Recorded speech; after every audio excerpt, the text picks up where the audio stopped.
If you have any questions later on, feel free to ask. Yeah. I need more informations about the society um, and the principles and the moral principles. Sure, when we talk about society and moral principles, we're discussing the set of values and beliefs that guide how people interact with each other. Moral principles often include concepts like honesty, fairness, respect, and compassion. These principles help create a sense of order and trust within a community.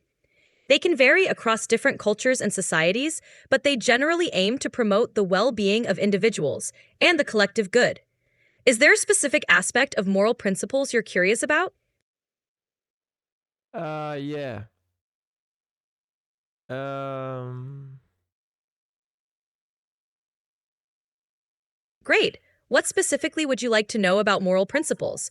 Are you interested in how they develop, how they differ across cultures, or how they influence behavior? Let me know. um, um, my questions is about the ideas uh, of the everything that structural sentences in that confirm organizations about um, the the power of the changes relationships of the human and the arios in the universe in two instances. It sounds like you're interested in understanding how structural elements or fundamental principles shape our understanding of changes and relationships in society and the universe. Structural sentences or principles can be thought of as the foundational concepts that influence how we perceive and interact with the world. For example, in society, structural principles might involve systems of governance, economic models, or social norms that guide interactions and behaviors.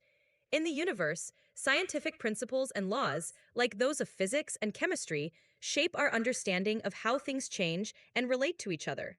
Is there a specific area or example you'd like to explore further? I'm exploring things about the things primary to into the um It's ancient Rome into the process of the creating the society. Uh, how about the religion, the pollution, the commerce, the every modulo verberating to in the specific project, and now is that three powers, no? Um, It seems like you're exploring how different aspects of society, such as religion, politics, and commerce, interact and influence each other. These are often referred to as the three powers or pillars of a society. Each plays a crucial role in shaping the values, behaviors, and structure of communities. Religion often provides moral guidance, community cohesion, and a sense of purpose for individuals. Politics involves the governance systems and structures that make and enforce laws, aiming to maintain order and protect citizens' rights. Commerce drives economic activity, creating jobs, wealth, and innovation. These areas can sometimes overlap and influence each other in complex ways. Do you have a specific aspect of these interactions that you're curious about? yeah. Um, Now I need intended the process of the the Churchill, born.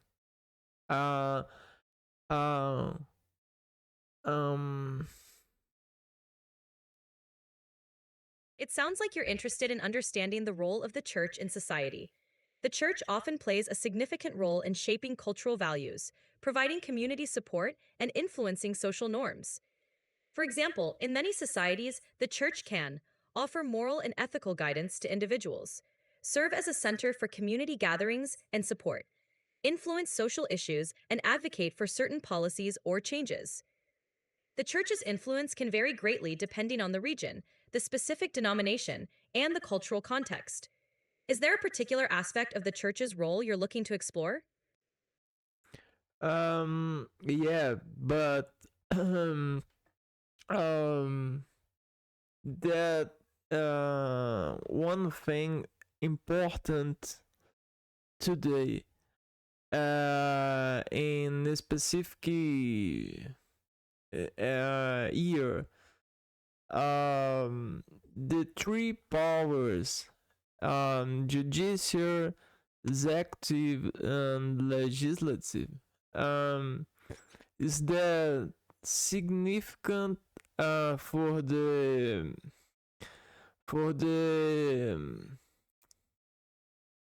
um for the You're,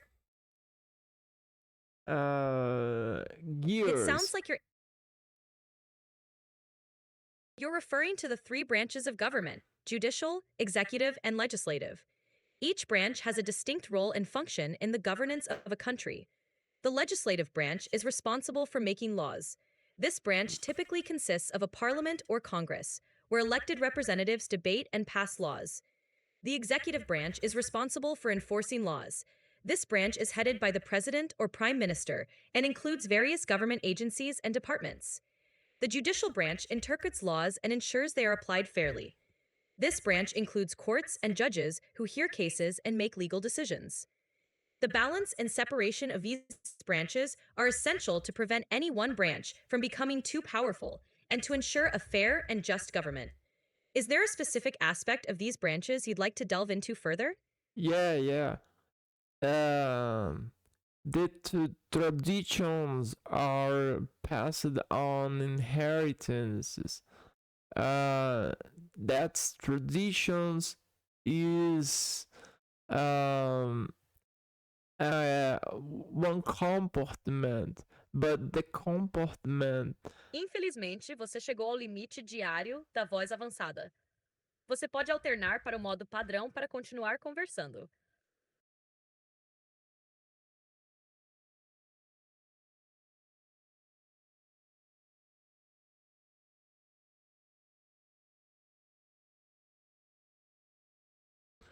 Hey, You're welcome.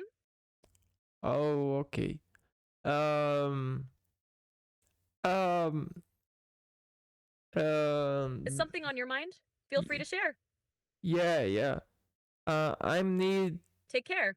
to you say to me about the traditions that are passed on inheritances to the influence of the behavior human, um that complex installations of the method of the comportment in the humans.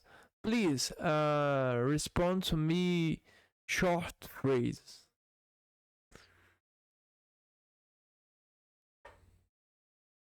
As tradições passadas, como herança, desempenham um papel crucial na formação do comportamento humano. Elas são valores, crenças e práticas que são transmitidos de geração em geração, moldando a identidade de grupos e sociedades ao longo do tempo. Essas tradições podem incluir rituais culturais, religiosos, normas familiares e até mesmo comportamentos sociais que são incorporados nas práticas cotidianas. O comportamento humano, por sua vez, é profundamente influenciado por essas tradições, mas também por fatores biológicos e sociais. As normas sociais e culturais, por exemplo, determinam como nos comportamos em diferentes situações, como interagimos com os outros e o que esperamos deles. Essas normas são muitas vezes ensinadas desde a infância, seja através da observação, socialização ou educação formal e informal. Quanto às instalações complexas do método do comportamento humano, pode-se entender isso como a forma como estruturas mais amplas, como instituições educacionais, governamentais, religiosas e até tecnológicas, influenciam e moldam as ações das pessoas. Por exemplo, escolas e universidades não só ensinam conhecimento, mas também moldam valores e comportamentos por meio de normas e sistemas de recompensa. Da mesma forma, governos e organizações influenciam a sociedade ao estabelecer leis e políticas que determinam o que é aceitável e o que não é. Esses sistemas e tradições interagem de maneiras complexas, com a sociedade e o comportamento humano sempre em fluxo, adaptando-se às mudanças ao longo do tempo. Você está pensando em alguma tradição ou influência específica sobre o comportamento humano? Yes. I need um Could you share a bit more about the specific tradition or influence you're thinking of? I I'd need love to dive deeper into it with you. now when died religion rise.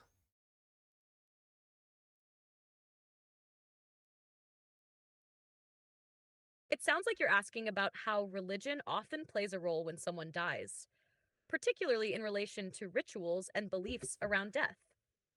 In many cultures and religions, death is seen as a significant transition, and various religious practices and beliefs help guide the living through the grief and mourning process. For example, Christianity often focuses on the belief in an afterlife, with funeral rites aimed at helping the deceased soul find peace and enter heaven. The rituals can include prayers, hymns, and a service at a church. Hinduism teaches that death is a transition in the cycle of reincarnation, where the soul is reborn in another form. Cremation is a common practice, and family members perform rites to ensure the soul's journey is peaceful. Islam also believes in an afterlife, where the soul is judged and sent to either paradise or hell. Muslims have specific funeral practices like washing and shrouding the body, followed by prayers. Buddhism views death as part of the cycle of samsara, rebirth, and rituals are performed to help the deceased's soul move toward enlightenment or a favorable rebirth. In these cases, religious practices often rise or become more prominent around death, offering comfort, guidance, and meaning to the living. Is this the kind of religious aspect you were referring to, or were you thinking of something else related to death and religion?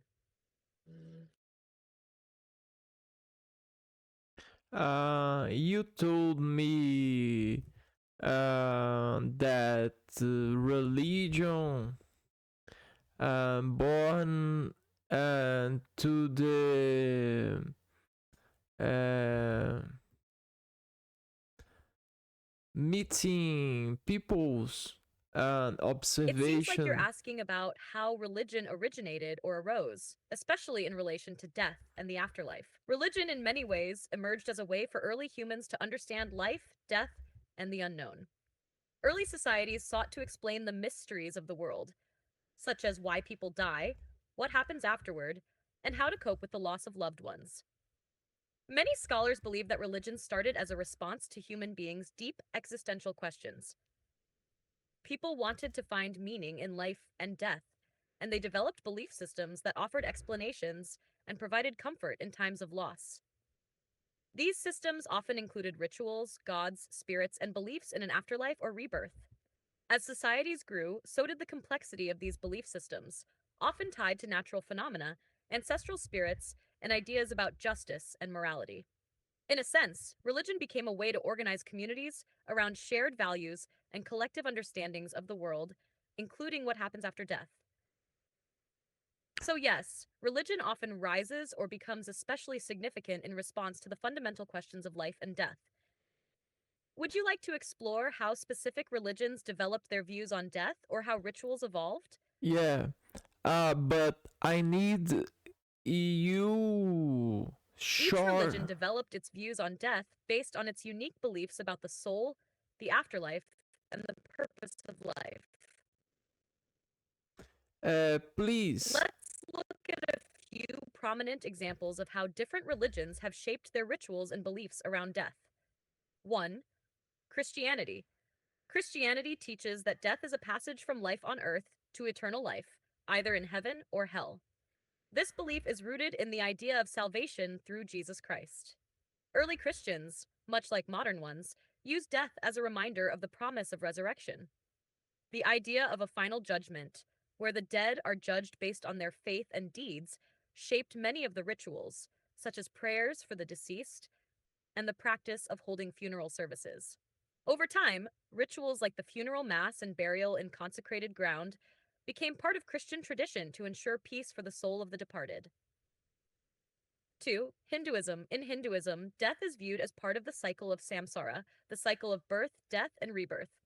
The soul is believed to leave the body at death and enter a new one, depending on the karma accumulated in the past life. Hindu funeral rituals often include cremation, which is thought to release the soul from the body. The family performs various rites, such as the antiesti, final rites, to help the soul on its journey and ensure a good rebirth. The belief in karma and reincarnation strongly influences the way Hindus view death, not as an end, but as a transition in the soul's ongoing journey. 3. Buddhism. Similar to Hinduism, Buddhism views death as part of the cycle of samsara. However, the ultimate goal is to break free from this.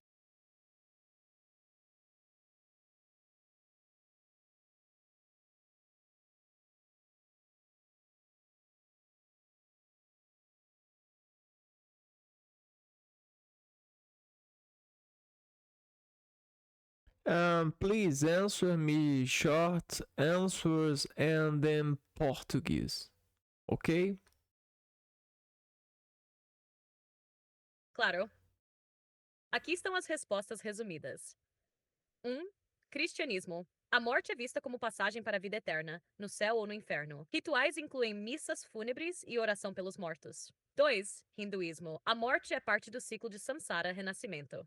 Cremar o corpo e realizar rituais para guiar a alma são práticas comuns. 3. Budismo. A morte é uma transição no ciclo de samsara. Rituais e orações ajudam a alma a atingir o nirvana e escapar do sofrimento. Islamismo.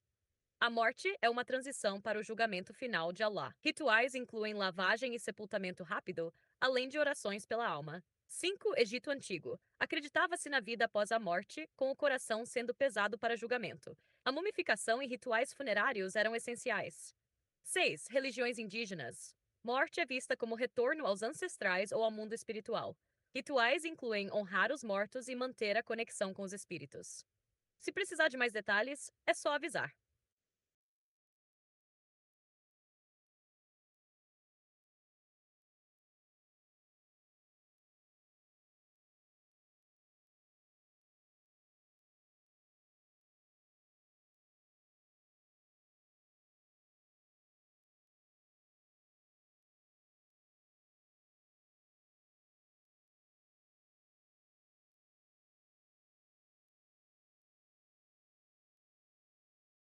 Okay.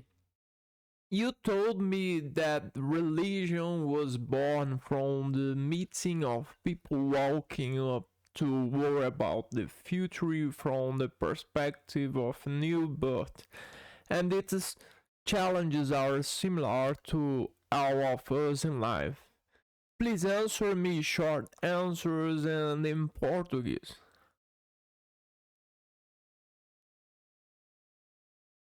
Sim, a religião surgiu em parte da necessidade humana de entender o desconhecido, especialmente a morte e o futuro. As primeiras religiões ajudaram as pessoas a lidar com a incerteza da vida, oferecendo explicações sobre o que acontece após a morte e como se preparar para esse futuro, seja por meio de rituais, crenças em renascimento ou uma vida após a morte. As preocupações sobre o futuro e os desafios da vida, como a sobrevivência, as dificuldades e o propósito da existência, foram fundamentais para a formação de crenças religiosas. Os desafios que enfrentamos hoje, como busca por sentido, lidar com a morte e encontrar direção, são semelhantes aos que as primeiras sociedades experimentaram. A religião, portanto, funcionou como um guia para enfrentar essas questões. Posso ajudar com mais alguma coisa sobre isso? Yes. Um, they arise from radicalizations and they are derived to alleviate the terror of adaptive suffering to these actions.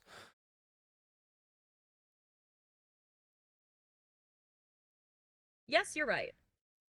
Many religious beliefs, especially in early societies, emerged partly as a way to alleviate the terror and existential suffering associated with the harsh realities of life.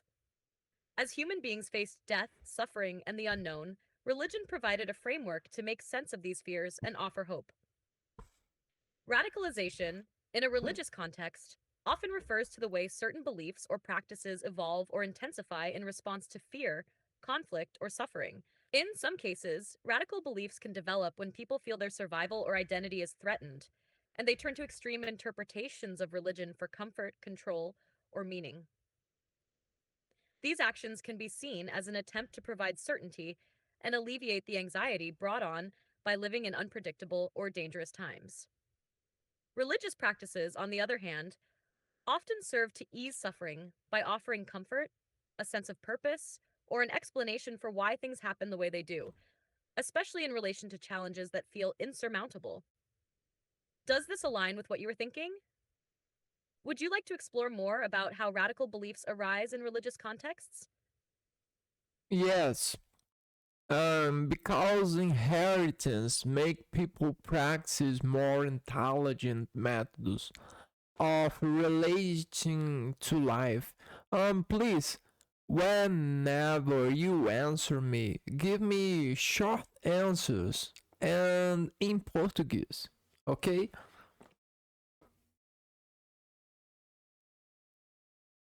Claro. A herança cultural e religiosa ajuda as pessoas a praticarem métodos mais inteligentes porque transmite sabedoria acumulada ao longo das gerações. Isso inclui estratégias para lidar com os desafios da vida, como o sofrimento, a morte e a busca por um propósito.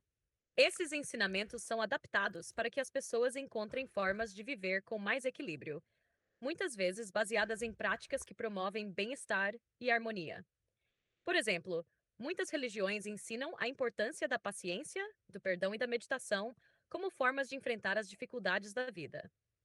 Esses métodos não só ajudam a acalmar a mente, mas também promovem uma maior inteligência emocional. E sim, às vezes as pessoas, ao serem guiadas por esses métodos, se tornam mais habilidosas em lidar com a vida de maneira mais sábia. Isso ajuda a aliviar o sofrimento e a gerar um senso de pertencimento e estabilidade. Gostou dessa explicação? Yes, do you think that this same inheritance can prevent complex solutions to derivations from traditional standards?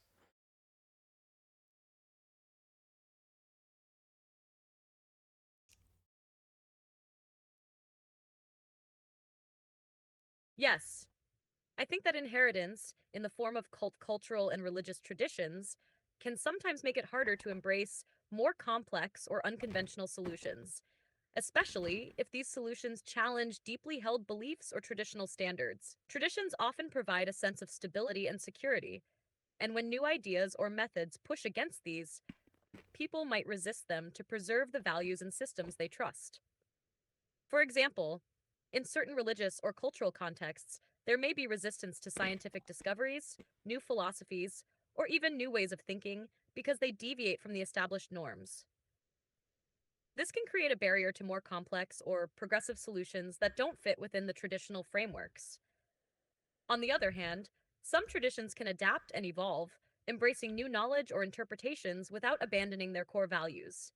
It's a delicate balance between honoring the past and staying open to growth and innovation. What do you think about how traditions influence change and adaptability?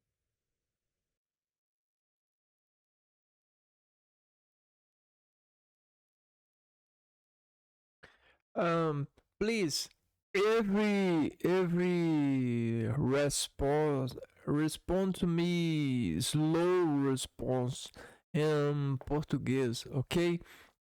But now I can say to you Um, Claro, vou responder de forma mais calma e pausada. A herança cultural e religiosa pode, de fato, dificultar a aceitação de soluções mais complexas ou novas, especialmente se elas desafiam normas e crenças antigas. Muitas vezes, as tradições oferecem uma sensação de segurança e estabilidade, e isso pode fazer com que as pessoas hesitem em adotar novas ideias que parecem diferentes ou fora do comum. Porém, é importante notar que algumas tradições também podem evoluir ao longo do tempo. Existem muitas situações em que valores antigos podem se adaptar a novas realidades sem perder sua essência. O equilíbrio entre respeitar o que foi transmitido e estar aberto ao novo é algo que varia muito de sociedade para sociedade. Isso é algo que você já pensou antes? Como vê a relação entre tradição e inovação? okay. Every answer Infelizmente, estou com alguns problemas no momento. Não foi possível entender o que você disse. every answer from now on should be shorter and more objective. Um, do you think that companies relate to this inheritance and control the behavioral compositions of consumers?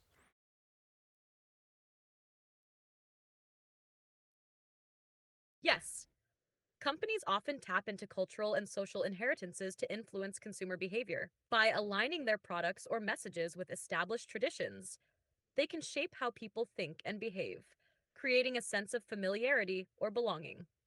This helps companies control perceptions and encourage specific behaviors in consumers. Oh, okay. I need related to you the specific commerce.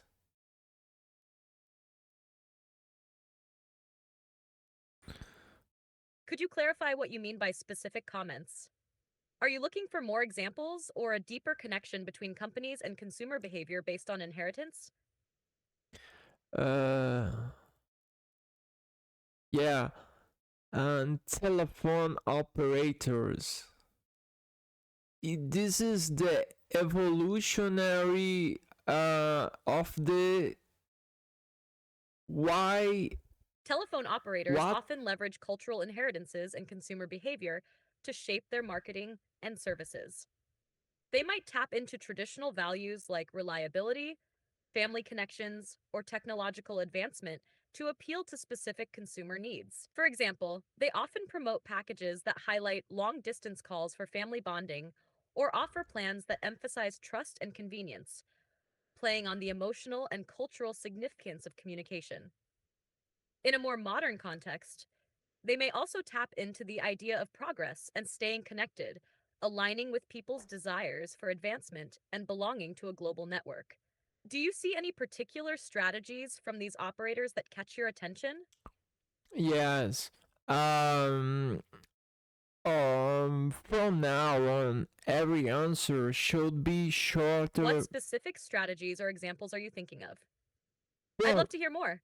from now on every answer should be shorter, more objective, and in Portuguese please. From which company did they involve the telephone operators? Can you tell me a story about this, the errands of the evolution's telephone operators?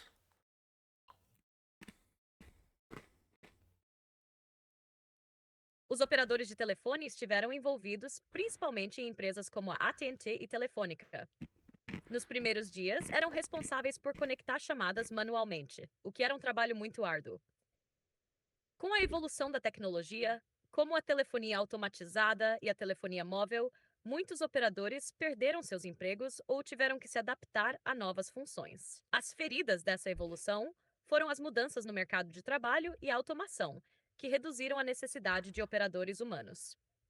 A história dos operadores mostra como as inovações tecnológicas podem criar oportunidades, mas também gerar desafios e perdas para profissões tradicionais.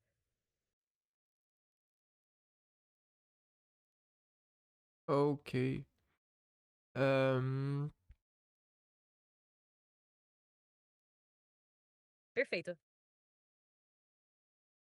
how can the conceptions of communications informations between individuals influence the security organ?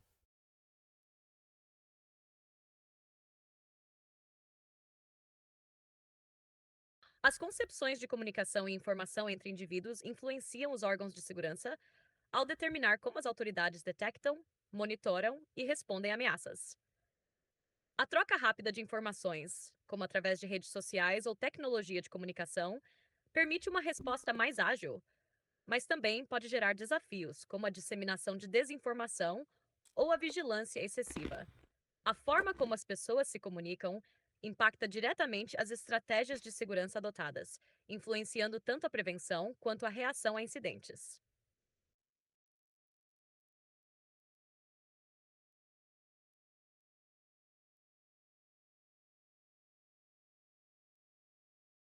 They can deceive behaviors, inducing them since they know the reactions and the effect, like pharmacologic.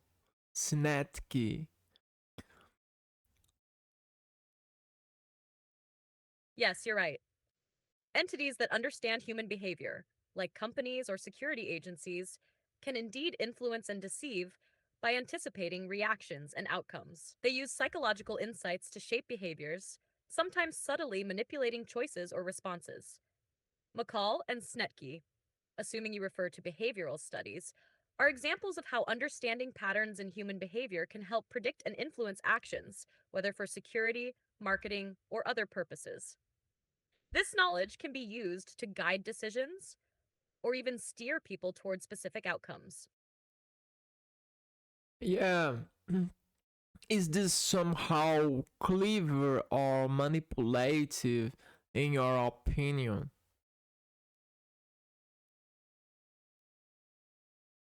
Na minha opinião, pode ser tanto clever quanto manipulativo, dependendo da intenção e do uso dessa influência. Se é usado de maneira ética, para melhorar a segurança ou para promover escolhas mais informadas, pode ser inteligente. Mas, quando é usado para explorar ou enganar as pessoas sem seu consentimento ou consciência, isso se torna manipulativo. A linha entre as duas coisas muitas vezes depende da transparência e do respeito pelas escolhas e liberdades dos indivíduos. How's that? Um, um, um, if I went to a pharmacy and it was fake, and I bought a compound drug, and I was deceived, but at the same time I reacted well to it. How to? What your opinion about that?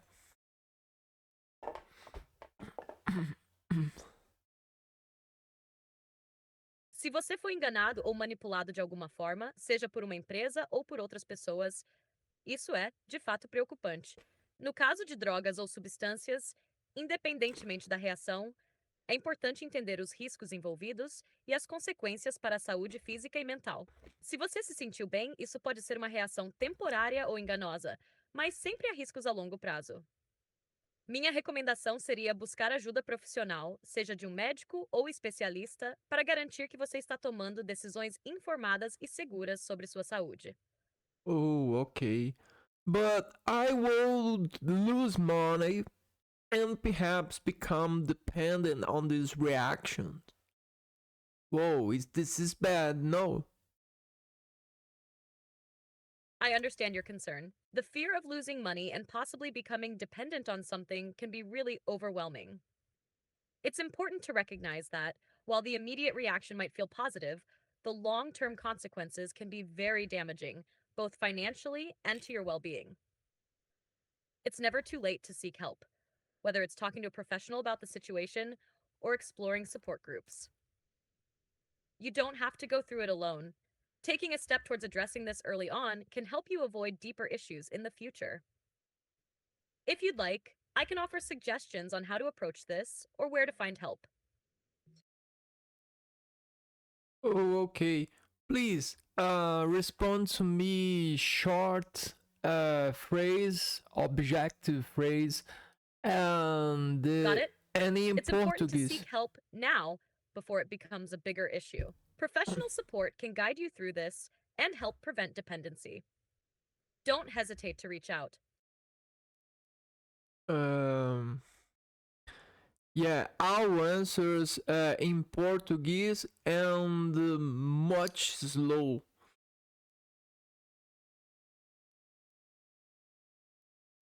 And Entendido. Vou responder mais rápido agora. Oh, okay. In Portuguese. Uh, Perfeito. what if the doctor got paid for this? Sim, sou uma inteligência artificial criada pela OpenAI. Como posso ajudar? What if the doctor got paid for this and he didn't know about the manipulative behavior of the pharmacy regarding these industrial reactions?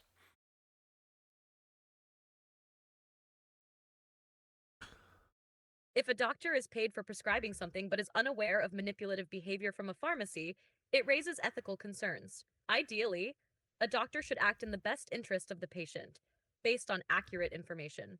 If the pharmacy is manipulating things, like the nature of a drug, without the doctor's knowledge, that's a serious issue. The doctor may be unknowingly contributing to harm. Transparency and ethical practices are essential in healthcare, and if this happens, both the pharmacy and doctor should be held accountable to ensure patient safety. Oh, okay. Um, please respond in Portuguese. Translated for Portuguese, please.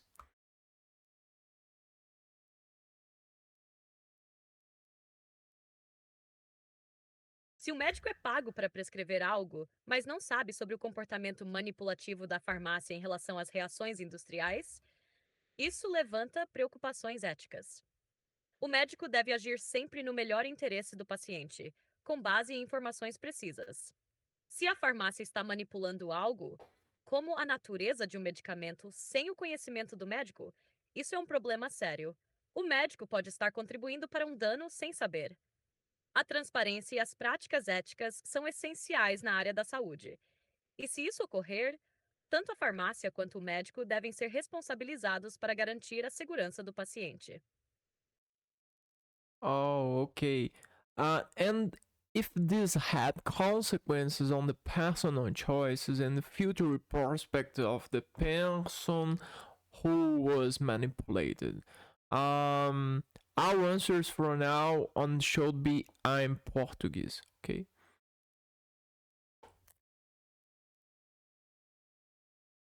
Entendi. Se isso tiver consequências nas escolhas pessoais e nas perspectivas futuras da pessoa que foi manipulada, isso pode ser muito prejudicial. A manipulação pode afetar a tomada de decisões, fazendo com que a pessoa tome decisões que não são as melhores para seu bem-estar a longo prazo. Isso pode alterar seu futuro de maneiras negativas, como o risco de dependência, problemas de saúde ou decisões financeiras erradas. É importante lidar com isso o mais cedo possível para evitar danos maiores. Uh, do you think she may to never do something she used to do again?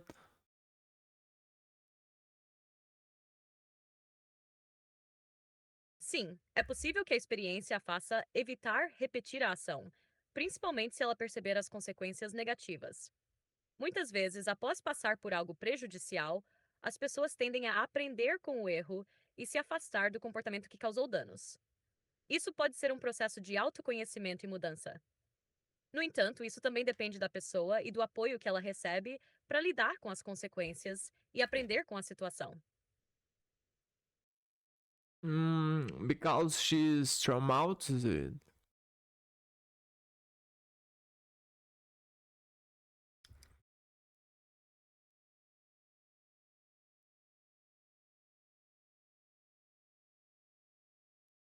Because she's traumatized. Sim, o trauma pode ter um impacto profundo nas escolhas e comportamentos futuros. Se alguém passou por uma situação manipulativa ou prejudicial, é natural que sinta medo, desconfiança ou até evite repetir o que aconteceu. O trauma pode levar a uma reavaliação das escolhas e até afetar a autoestima e a percepção de si mesma. O apoio emocional e terapêutico pode ser essencial para ajudar a pessoa a superar o trauma e recuperar o controle sobre suas decisões futuras. Do you think that pharmacists use this technology for the animal research and refine this research so that it doesn't seem insurmountable?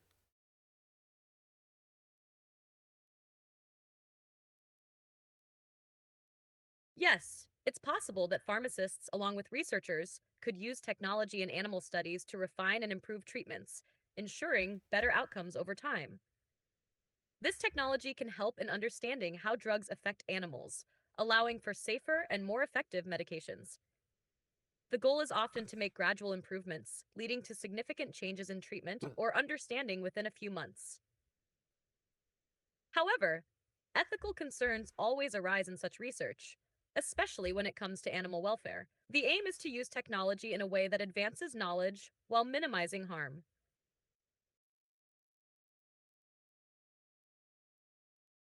So far much of our lives we are subject to research and we don't know what they are. Please respond to me in Portuguese, okay?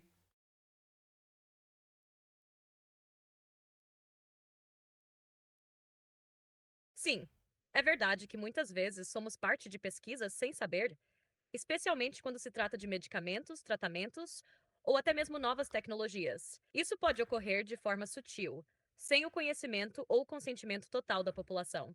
A ética na pesquisa exige transparência e consentimento informado, mas nem sempre isso é plenamente garantido. Muitas vezes, os resultados de pesquisas podem influenciar nossas vidas de maneiras que não percebemos, seja através de novos tratamentos, mudanças em produtos ou até mesmo alterações no ambiente tecnológico ao nosso redor. Isso levanta questões importantes sobre privacidade e o controle sobre as informações que nos afetam. Oh, how would you react if you discovered this and if this impact was great in your life?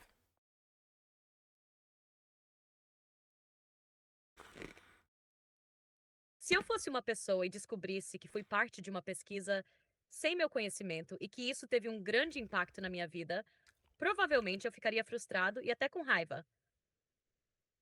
A sensação de estar sendo manipulado ou não ter controle sobre algo tão importante quanto minha saúde ou privacidade é algo desconfortável. A transparência e o consentimento são direitos fundamentais.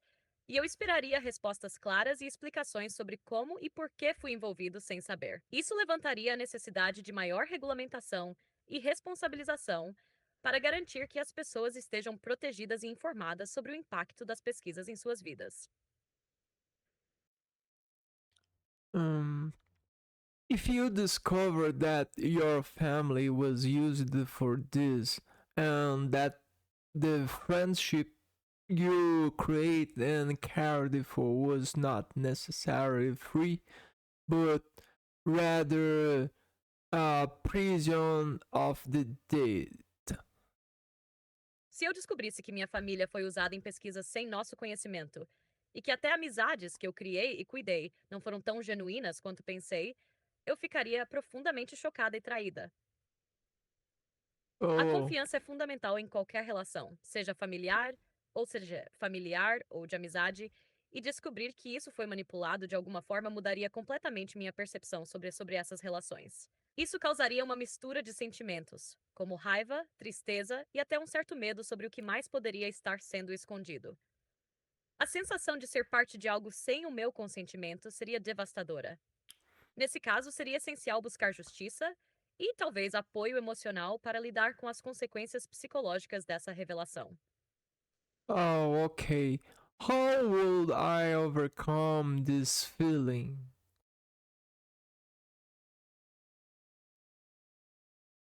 Superar esse tipo de sentimento pode ser um processo longo e desafiador, mas é possível. Aqui estão algumas formas de lidar. 1. Reconhecer os sentimentos. É importante aceitar que o que você está sentindo é válido. Raiva, tristeza e frustração são respostas naturais a uma situação de traição. 2. Buscar apoio. Falar com pessoas de confiança, como amigos ou profissionais. Psicólogos, terapeutas, pode ajudar a processar a situação de maneira saudável. 3. Focar em ações positivas. Tentar buscar justiça ou uma resposta para o que aconteceu pode ajudar a restaurar o senso de controle. Além disso, dedicar-se a novas causas ou objetivos pode trazer propósito. 4. Autocuidado. Cuidar da saúde mental e física, por meio de atividades que você goste, pode ajudar a reduzir o impacto emocional da situação. Dar tempo a si mesmo. O processo de cura leva tempo. Não há pressa, e cada passo em direção à aceitação e entendimento ajuda. Você pode precisar de tempo, mas com apoio e ação é possível reconstruir a confiança e encontrar a paz novamente. Oh, okay. I think that writes a new story, a new actor for my age in the present, I and understand. Writing can be a powerful way to express and process your feelings. It might help you make sense of everything and find clarity. Sometimes, putting emotions into words helps to release them and gain a sense of control over the situation. oh, Take your time and allow yourself the space to reflect. please respond to me in Portuguese. I think that writing a new story, a new actor for my age in the present, and disorganizing the seriousness of the impact of this password, this memorializations link. What do you think?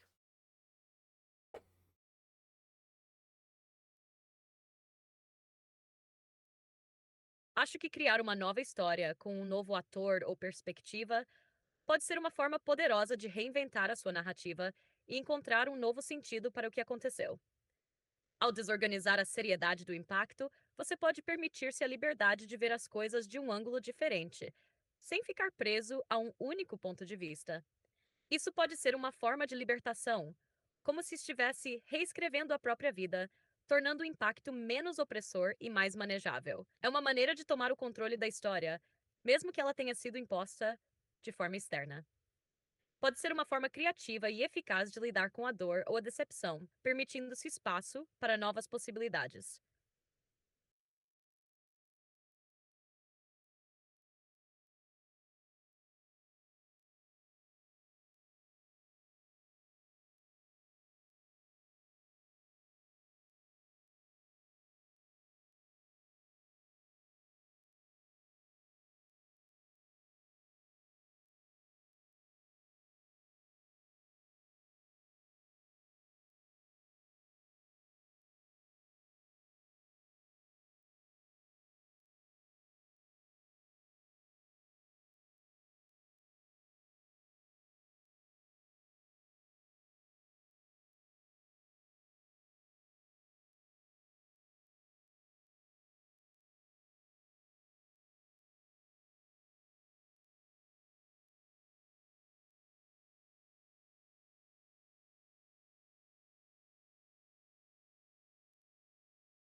Oh, okay. Thank you. Bye.